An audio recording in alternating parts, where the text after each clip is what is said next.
Classificação indicativa. Livre para todos os públicos.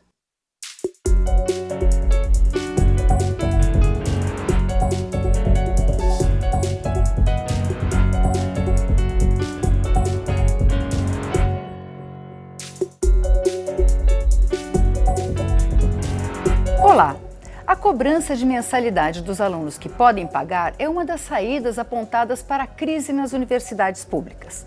Mas essa alternativa não é vista com bons olhos por todos e o Câmara Debate da Rádio TV Câmara vai discutir essa proposta com os deputados Sóstenes Cavalcante, do Democratas do Rio de Janeiro, e Alice Portugal, do PCdoB da Bahia. Deputados, as universidades federais, a previsão é que até outubro os reitores estavam falando que talvez elas tenham que parar, que não tem mais recursos para esse ano. Essa é uma saída, deputada Alice Portugal? Bom, primeiro, um prazer estar aqui para discutir algo que é estratégico, é a discussão acerca da superestrutura da inteligência nacional. E hoje nós estamos diante de uma crise que é mundial, mas os países centrais do mundo mantêm as suas universidades públicas. O Brasil teve uma expansão universitária de grande qualidade. Nós hoje somos 63 universidades federais no Brasil e a minha compreensão é que nós não vamos vencer a crise cobrando do aluno. Na verdade, nós precisamos aumentar o imposto dos mais ricos e fazer com que a cesta de impostos financie a universidade. Na medida que você cobra de alguns, vai se criar duas castas, dois tipos de alunos, os que pagam e os que não pagam, quando, na verdade, toda a sociedade deve pagar para que tenhamos profissionais de qualidade. Infelizmente, o corte foi gigantesco nas universidades. Até agora, 350 milhões é o que se esperava, né, ter para garantir chegar até o fim do ano, e isso está contingenciado, as universidades em grande dificuldade.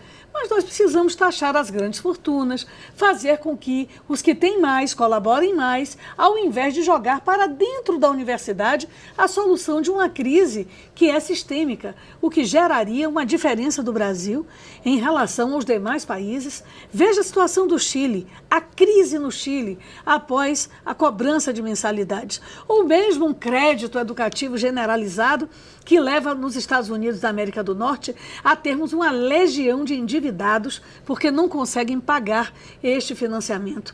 No Brasil, nós precisamos de ensino público, gratuito e de qualidade para todos. Deputado Sóstenes, o senhor acha que o pagamento pelos que podem pagar pode fazer superar essa crise nas universidades públicas? É uma das modalidades. Não existe soluções mágicas para a crise em momento algum. Resta dizer que a realidade está aí.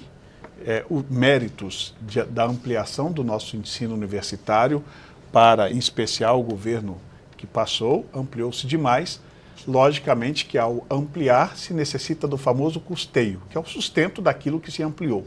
E agora deparamos com a dificuldade de sustentar tudo que foi expansão universitária que era necessária. Só que o problema existe. E quando existe um problema, busca-se alternativas. Eu não tenho nenhum problema em debater o assunto de aumentar tributos, só que tem uma lógica contrária. Eu acho que o brasileiro não suporta mais aumentar tributos nem para os mais ricos. Acho que nós precisamos enfrentar a realidade e uma das saídas para isso seria cobrar dos alunos que têm condições econômicas de pagar. Nós não estamos falando para cobrar de quem não possa, ao contrário.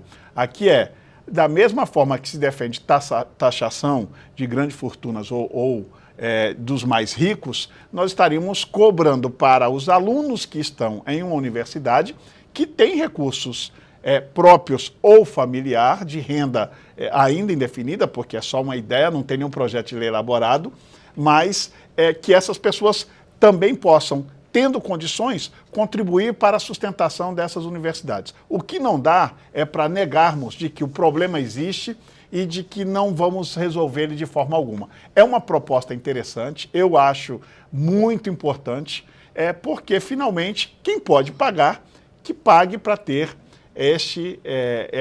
a sua universidade, e isso vai ajudar aqueles que não podem pagar, como é o caso da ampla maioria dos alunos. Deputada Alice Portugal, o princípio da igualdade da Constituição prevê que a cada um segundo a sua necessidade, a cada um segundo a sua capacidade. A aplicação desse princípio não seria a cobrança de, quer dizer, a gente viu uma das propostas seria que a renda familiar superior a 30 salários mínimos se pagasse a universidade. Quer dizer, essas famílias não teriam condições de pagar a universidade e os que não pudessem, quer dizer, não seria a aplicação do princípio da igualdade? Eu acho que é o contrário. Na verdade, o princípio da igualdade, e eu sei que o deputado Sóstenes, que é humanista, né, hoje a Andifes, que é o órgão que representa os reitores das instituições federais de ensino superior, mostra que 2/3 do quadro dos alunos tem origem em família com renda média em até um salário mínimo e meio. Quase 50% dos estudantes se autodeclaram pretos e pardos. 52% são mulheres. 60% vêm de escolas públicas. 35% trabalham. 35% utilizam transporte coletivo para frequentar as aulas. Só, meus amigos, que isso não foi assim sempre. E hoje, os que defendem que se camufle a privatização, fazendo cobrança de uma parte do alunado, na verdade são os mesmos que foram contra as cotas sociais nas universidades.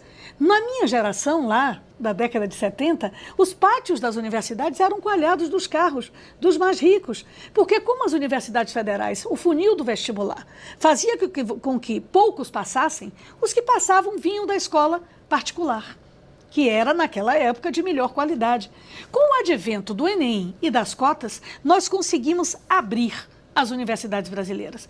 Se você faz agora o retorno a essa proposta, que não é nova, é antiga, há uma tentativa do setor privado muito antiga de se colocar as universidades públicas como um naco de mercado. Isso não sustentará as universidades. De fato, universidade é caro, mas é preciso que se faça com os tributos da nação e não você criando 2 tipos de alunos. Essas universidades vão querer cada vez mais, diante da necessidade do seu custeio, ter mais cursos sedutores e mais cursos pagos, como ocorre agora com a pós-graduação lato sensu, que o Supremo Tribunal Federal, em desacordo com o que aprovou a Câmara dos Deputados, manteve a cobrança para a pós-graduação. Então, é claro que hoje a pós-graduação, não é, lato sensu, ela vai para o campo empresarial, onde o dinheiro vai entrar. Nós teríamos universidades que estariam voltando a sua vocação para a área que necessariamente lhe trouxesse mais lucro. E, portanto, é uma forma de maquiar a privatização do ensino. Essa é uma opinião que eu tenho muita convicção. Nós temos que fortalecer o Caixa Geral da União em relação à educação. Nós temos que fortalecer, quando eu falo da cobrança dos mais ricos do ponto de vista dos impostos, é criar nessa reforma tributária a possibilidade de que os ricos sejam tributados. A verdade é que os mais ricos pagam menos do que poderiam pagar, não é, para a cesta geral de tributos da nação. Eu não defendo que haja aumento de impostos. O que eu defendo é que haja uma análise em prospecção acerca daqueles que sonegam e daqueles que pagam menos porque declaram com deficiência aquilo que eles de fato arrecadam. Então, acho que a cobrança de mensalidade em universidade pública gerará essa distorção, 2 tipos de alunos, uma sedução para o curso que entre dinheiro. Deputado Sóstenes, como é que a gente faz para não ter essas 2 categorias de alunos? E também, a universidade, será que ela não pode privilegiar, como é que ela vai selecionar? Ela não pode privilegiar os que poderiam pagar? Tem alguma forma? Não, primeiro que a ideia é justamente, uma vez os vestibulandos aprovados, se identificar dos aprovados, para o ingresso não afetaria em nada, ou seja, privilégios a quem pudesse pagar.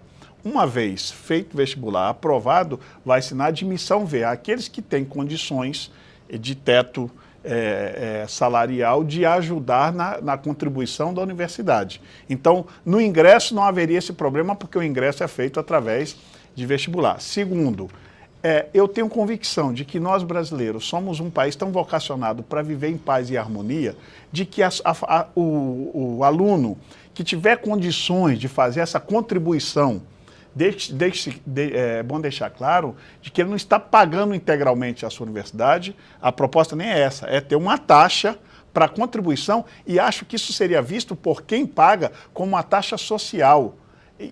Isso daria, inclusive ao ambiente universitário, este clima que a deputada, apesar da gente discordar em alguns itens, eu reconheço os avanços que houveram e jamais quero que a universidade seja um nicho de mercado para ricos. E nisso eu reconheço que houve alguns avanços, mesmo discordando de alguns tipos de cotas, porque eu acredito muito mais na cota social, como ela falou, e não em outras. A cota social acho que é justíssima quando a gente debate e falamos inclusive de valores econômicos familiares, ou até mesmo, como alguns defendem, a questão de cotas raciais, que é um tema um pouco mais fruto de que a gente pode debater um pouco em outro momento. Mas eu tenho convicção de que esse sentimento daquele que vai pagar não será de segregação ou haverá um ambiente. Eu acho que isso produzirá o que a sociedade brasileira sempre viveu e quer viver em paz e harmonia e praticando justiça social. Eu tenho um pouco mais, eu vou ajudar quem não tem. Isso vai, inclusive, ajudar aqueles que nasceram, como nós dizemos no jargão popular, em berço de ouro, a poder praticar no seu dia a dia, na sua formação, a justiça social com quem menos tem. A gente vai fazer um pequeno intervalo e volta daqui a pouco.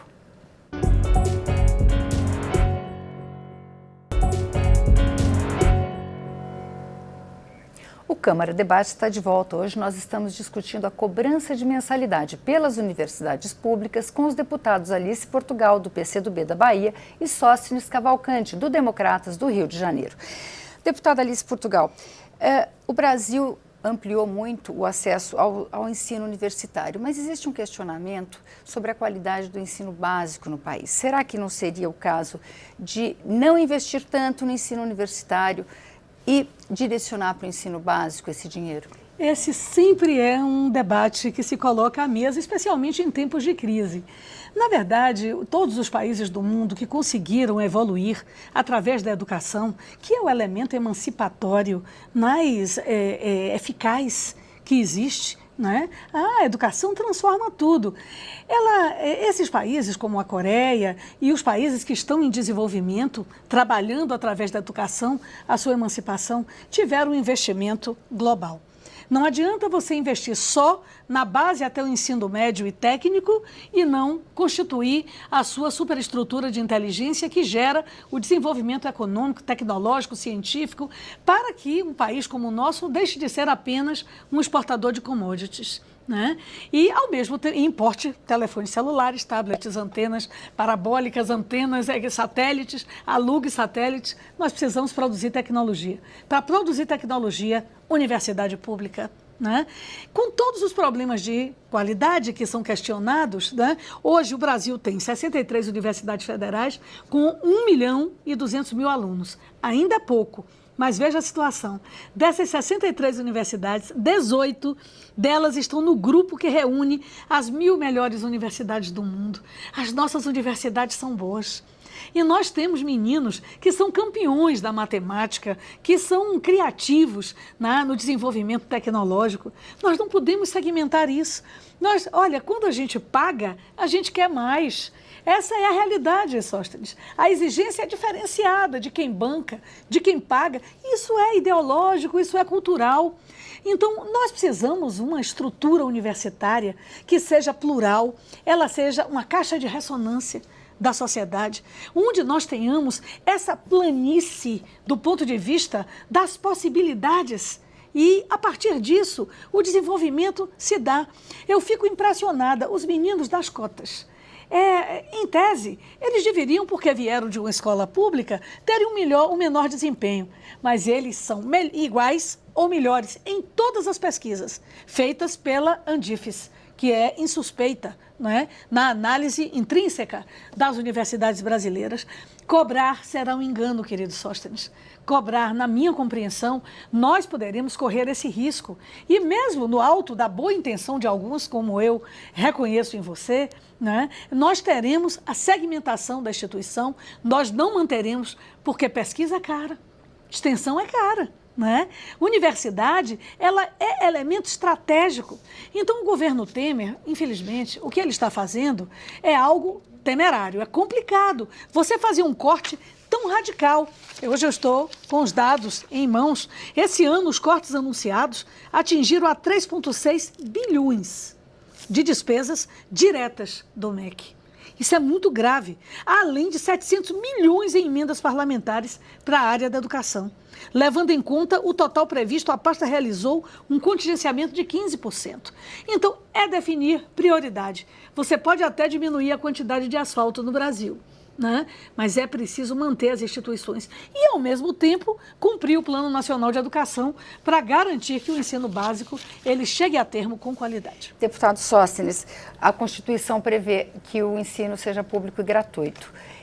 Não é uma forma a gente começar a cobrar na universidade, não é uma forma do Estado se desobrigar do ensino público e gratuito nas universidades? Eu acho que é ao contrário. Primeiro que nós não estamos falando que o aluno vai pagar o seu curso integralmente. Ele vai dar uma ajuda de uma taxa, definir uma taxa de ajuda. Então, automaticamente, o Estado não vai se eximir da sua responsabilidade. Ele vai diminuir um pouco da sua responsabilidade para ajudar aqueles que não têm condições de pagar. O que não der para a gente conviver com algumas realidades que nós estamos vivendo hoje.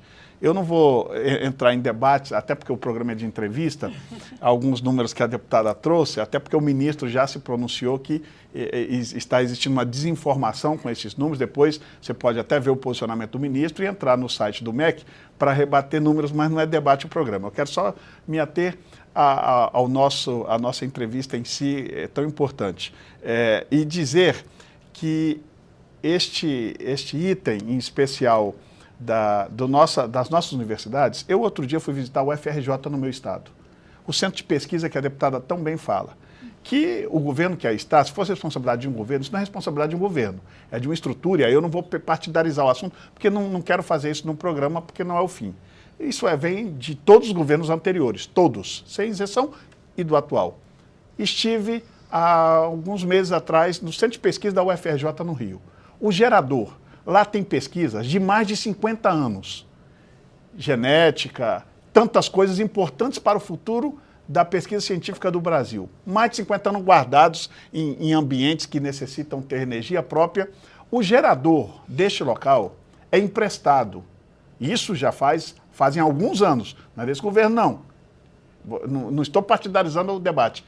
Olha o risco que nós temos de que se aquele gerador que é emprestado, que está abaixo da metade da capacidade necessária, se aquele gerador se desliga, nós perdermos mais de 50 anos de pesquisa da UFRJ, uma das principais universidades do país. Isso é a realidade da UFRJ. Se a gente vai para outros campos, por exemplo, eu estou acabando de vir do Ministério da Educação com a UESO, que é do estado, lá da capital do Rio de Janeiro, da Zona Oeste, que é uma universidade estadual, que se não tiver um emergencial e algum socorro de 30 milhões, eles vão fechar as portas. É essa a realidade que está se vivendo. Quando nós temos todo um país em crise, não tem solução para nenhum lugar. Quando a gente propõe uma ideia dessa, de que quem mais tem vai ajudar, nós estamos pedindo e não vai pagar, não. Quem tem e quem tem condições, fazer uma ajuda. Não se pode, é criticado, então eu não sei onde nós vamos parar. Realmente acho que nós vamos acabar perdendo muitas das nossas potencialidades por não querer encarar essa realidade como uma solução, mesmo que, se não querem que seja definitiva, que por um tempo até nós superarmos o momento de crise. Porque crise não é para sempre, graças a Deus. Crises elas são momentâneas, apesar de que a nossa se estende por muito tempo. Mas eu acredito que o Brasil vai retomar a sua retomada de crescimento do PIB e nós voltaremos a ter condições de sustentar de maneira com qualidade o nosso ensino superior, porque da forma que está hoje, essa é a realidade das universidades. Eu estou falando só de duas que eu conheço e visitei, mas não é diferente de tudo. E você, na pergunta que fez a deputada, falou do mais grave para mim, que é do ensino básico.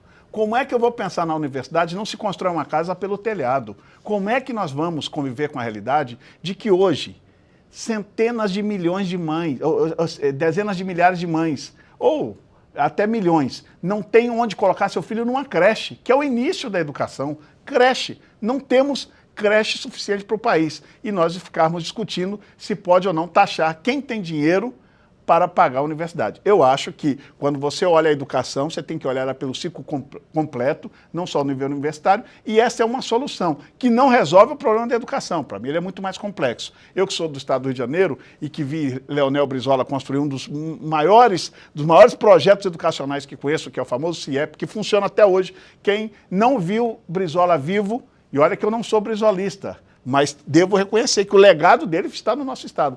Eu acho que essa é a forma que a gente tem que olhar a educação, em especial, olhando a educação, é que a gente faz essa proposta simples de solução, mesmo que paliativa, que não seja duradoura, para resolvermos o nosso problema. Deputada, isso é para os dois. A senhora citou as universidades brasileiras. Até recentemente, a Universidade de São Paulo foi considerada a melhor universidade do país. Esse ano ela perdeu o posto no ranking, mas a Universidade de São Paulo ela se abriu para fazer pesquisas associadas à indústria para conseguir recursos. Ela já há algum tempo tem cursos como esses, como a senhora citou, os cursos de extensão, de pós-graduação, que foram permitidos pelo Supremo, que são pagos. A senhora acha que essa não é uma alternativa válida? Porque a comunidade acadêmica se divide, né? Entre pesquisa pura e pesquisa... Não, a universidade tem sua autonomia. O que nós discutimos aqui é que nós não poderíamos intervir na autonomia universitária. Ela tem autonomia para gerar convênios dentro dos processos legais do ponto de vista da administração pública. Ela tem autonomia para se conveniar com as secretarias de saúde, se conveniar com as secretarias de ciência e tecnologia, inclusive com empresas. Não há problema. A universidade, a autonomia, este critério constitucional, lhe garante essa flexibilidade nas relações. Nós estamos falando de ensino. Nós estamos falando de formação. Então, falando de ensino e formação, não dá para tergiversar. Eu fui autora do piso salarial nacional para o professor, né, e trabalhei de maneira intensa na construção desse Plano Nacional de Educação. E não dá para deixar de fazer um registro. Quem tirou os 75% do pré-sal, né, para a educação básica no Brasil, né, se deu isso agora nesse período, quando você quebra o monopólio da exploração do pré-sal pela Petrobras. Então já não tem esse recurso. Então, de maneira sofismática, nós estamos tratando da valorização do ensino médio, porque, na verdade, ele foi defenestrado, quer seja com a perda desses recursos sociais do pré-sal, quer seja com a não aplicação do Plano Nacional de Educação. E isso se deu agora, eu não estou partidarizando.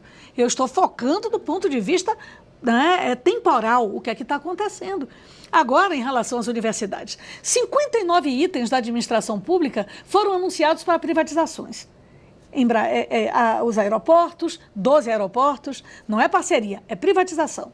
A venda da Eletrobras, a venda da Casa da Moeda, o dinheiro vai ser feito no exterior. No Brasil, nós temos uma máxima que contradiz a máxima popular. O povo diz que quem desdenha quer comprar. Aqui, no Brasil, em períodos de neoliberalismo, quem desdenha quer vender.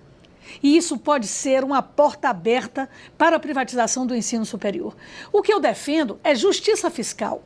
Taxa não vai solucionar a vida da universidade. Nós precisamos de justiça fiscal, nós precisamos, como a USP tem na legislação, o espólio de heranças sem herdeiros para as universidades. Aí sim, isso é uma contribuição. A associação de ex-alunos ricos, aí sim é uma contribuição.